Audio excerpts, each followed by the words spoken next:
हाय, मी नेहा टेकाडे. आत्ता रिसेंटली काय झालं, आम्ही शिर्डीला गेलो होतो. तुम्हाला माहिती असेल, शिर्डीला एशियातलं लार्जेस्ट किचन, सोलर किचन आहे.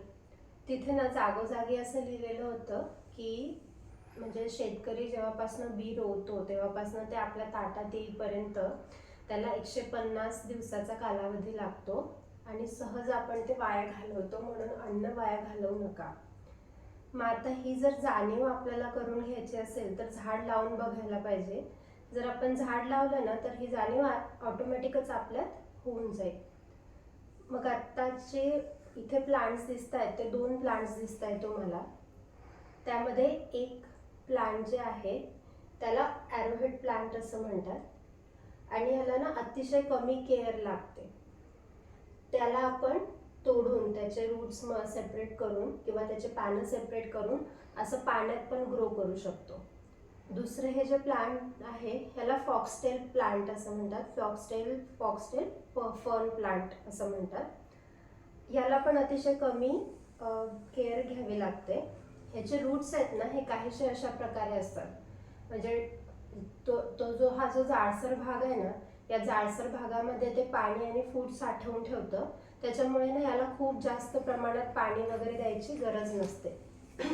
मग आजचं हे जे मिनिएचर गार्डन आहे ना, आपण हे फॉक्सटेल फर्न प्लांट रोवून बनवूया. तर ह्यामध्ये मी काय केलंय, ऑलरेडी एका याच्या कंटेनरमध्ये हे फॉक्सटेल फर्न प्लांट लावलेलं आहे. त्यामध्ये मी काय करते, हे थोडेसे पेबल्स ठेवते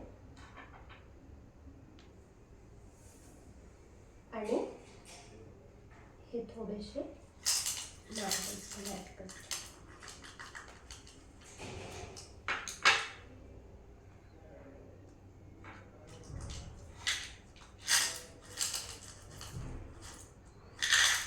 आणि यावरती आपण एक छोटीशी मिनिएचर आहे माझ्याकडे, तिला असं उभं करूयात.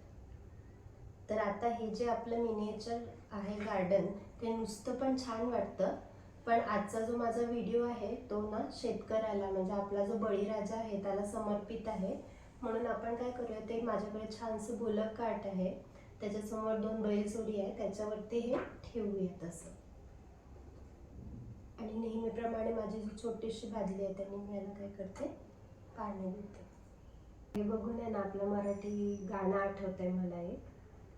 ढोल मोराच्या मानाचा, डौल मानाचा, एक रामाच्या बाणाचा, एक बाणाचा.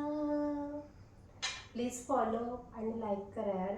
आणि तुम्हाला जर प्लांट्स घ्यायचे असले ना तर माझ्या साईटवरती अवेलेबल आहे. हे छोटंसं माझं मिनी गार्डन पण अवेलेबल आहे. नक्की व्हिजिट करा आणि प्लीज फॉलो करा. थँक्यू.